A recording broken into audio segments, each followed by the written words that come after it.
Every seller has a story. I'm Georgia Mampanis, and welcome to our third installment of the eBay Seller Spotlight podcast, where each month we shine the spotlight on a seller with a story to share with us. Many sellers who start on eBay pick a category that inspires them personally, and this month's Spotlight seller is a perfect example of this strategy. It's all based on the business maxim we hear sellers tell us over and over. Sell what you love, and for Akil McLeod, what he loves is men's fashion. He's even been on the GQ Best Dressed list. Welcome, Akil. Thank you for joining us. Thank you. So tell us about your business.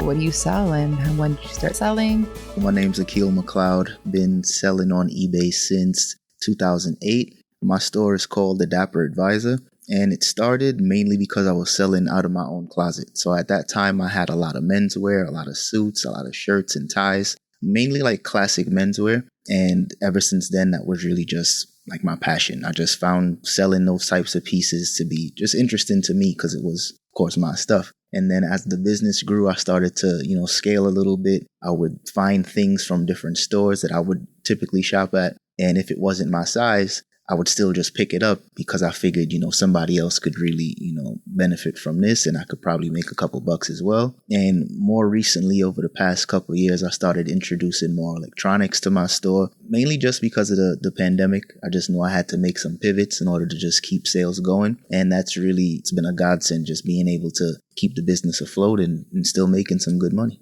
You got great style. No one needs to tell you this. The moment you walked in, we're all like, okay, this man can get it. Thank you. Where did this passion for fashion come from? But in terms of style, my style changed up quite a bit as I got older. But it wasn't until I started working as an academic advisor when I really got into more classic menswear. That's where the name Dapper Advisor came from. I was an academic advisor. I was 22 at the time, so definitely still looked like a student. So I wanted to dress a little, more professional, so that way I can just be, taken more seriously amongst my peers and other staff members. You got recognized by GQ for Best Dress. How'd that come along? How'd they find you? That was an interesting time. I remember that was a while ago. That was a few years ago. I'm sitting right in front of a GQ model. My goodness, tell me. That was a few years ago, but they had like a campaign going. It was almost like kind of like a little internet competition. I think it was called like Best Dressed of the Week. And they would just kind of search for people that would use like the hashtag menswear hashtag during that time. It was super popular. And I think they picked me, 3 or 4 times. I think it was a campaign that ran for about a year.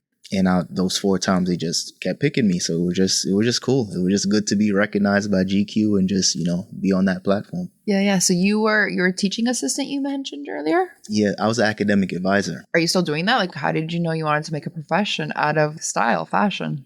When I was doing the academic advisor stuff, it was fun at the time. It was still fresh, and I was 22, so I was literally speaking from experience while I was helping a lot of those students. And then after a while, I did that for about 4 years. And I'm the type of guy that after I feel like I've kind of mastered something or I've, got the full experience, I just wanted to move on. And once I realized that I have built a pretty good following and a decent platform in terms of style, I just wanted to kind of share that information and just kind of, let people know more about how important fashion was. And I use it more of like a tool. It's one of those things where not only does it help you stand out, but it's also a sign of respect to with the event, the host, wherever you're going. So for me, I just always used it as just another method to help myself stand out, but also just show respect to the room wherever I'm going. 100%. And obviously express yourself. You want to dress different, stand out from the rest of the room. Okay. What advice would you give someone who hasn't really found themselves or like their style and, they're looking to find themselves? What is the best advice you would give? Just try it out. Just put different stuff on. It's one of those things. It may feel like a costume at first. You might not be super comfortable. Step out of your comfort zone, would you say? Okay. Absolutely. Try something different. Try different silhouettes. Try different patterns, different colors. Some people don't even know what colors look good on them. Some silhouettes aren't flattering for every body type. So sometimes you just got to experiment with different stuff. And I think for guys, we do a good job at doing certain things. When we see something we like, we stick to it. I think with style, once you kind of find your niche, you find the thing that you like, stick to it. We've all had our really awkward fashion phases. The short pants that were way too short for me, I thought I looked hot. The crop tops, it wasn't quite suitable for me. So when would you say your sense of fashion developed? In the beginning, I definitely had that awkward phase. I remember wearing too many accessories, a tie that might be tied extra big, just doing things that I thought would help me stand out a little more. But then as I got older, it wasn't about standing out. It was more so about just trying to just be true to myself. It wasn't just always about, oh, I want to stand out, I want the attention. It was more so about, this is me, this is my style, and I think it's good. And it was simply that. I think at first it was more so just always about trying to do something different. Let me wear a lapel pin that nobody will have. And then as I got older, I was like, there's a reason nobody would have this. So I just left it alone. And I think as I got older, my style became a little more simple, a little more sophisticated, and just more mature. What age would you say this is? Did you have your awkward high school years like majority of people? When I was in high school, I was wearing what everyone wore in high school. So at the time, it wasn't that awkward. I was into shoes. I was into snapback hats. And I was wearing vintage before vintage was really that big. So at that time, it was probably awkward to other people. But if you look at my high school pictures now, I probably look like kids in high school today. Or, more, I guess, 22-year-olds, 23-year-olds. I probably look just like what they were wearing at that time. So wait, so you're not 22? Wow. No. That was a long time ago. But I mean, I try to keep up, know. Yeah. No, you look great. You know how to style yourself. Your store obviously has men's fashion. Where do you source a lot of this inventory? Like, where's your go-to that you're going to find great stuff that people would love and people will purchase? I go to a lot of thrift stores. I still do a lot of thrift stores. I do a lot of estate sales as well, yard sales, places like that. And certain places that I'll go, I might just find one thing. But that one thing is that holy grail, that one thing that you've been searching for, or that one thing you didn't even know that you were searching for until you found it. I think thrift stores is one of those places that not only you can get it for a good deal, but you can get something super unique and just one of one. And I think those are the type of stuff that I tend to sell more often on eBay because that's the stuff people want. They go to eBay, that way they can find those things that are, a little more unique, a little rare, something vintage that maybe 2 or 3 people may have. That's what I try to do. What was your favorite ever piece you've sold that you found at a vintage store or a thrift store and you're like, wow, this piece is going to sell so well? What was it?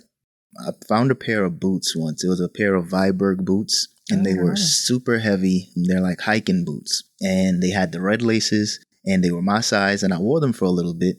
And it wasn't until I was ready to sell them, I looked them up, the price. And those sold for like $600. Wow. And I paid $20 for them. Okay. Is that brand still around? I've never heard of it. I'm sure it's still around. This was about 4 years ago. Social media is big, right? Mm-hmm. Although you use it. How do you say it has helped your brand? You as the Dapper Advisor, your item, like your store, like your podcast that you share on there, how has it helped you as a brand?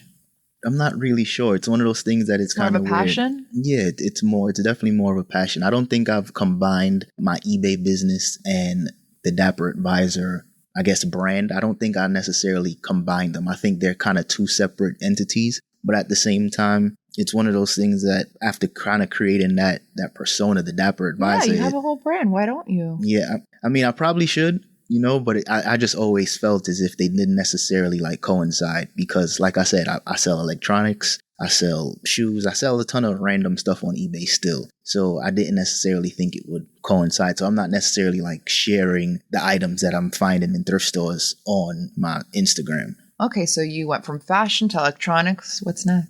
What's next is the podcast. What are you interested in? Yeah, the podcast. I started a podcast now where I'm talking about fatherhood.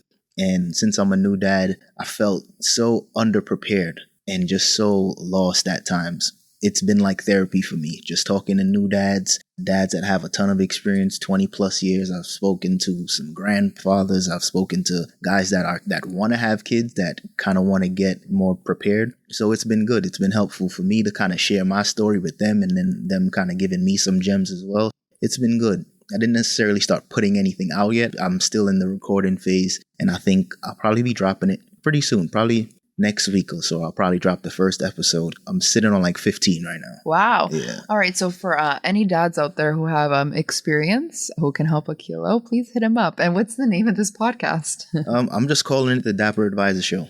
That I'm still on brand with the Instagram, and I think I'll just it's just another stage. I think when I first got on Instagram, I was pretty young. I was like 24 or 25. and I was only talking about fashion, and I was very much so, just one-sided. I was just very focused on that. And I think as I've gotten older, the people that's been following me for a while, they've gotten older, they've became dads. And I think we're just kind of, just going on the journey together.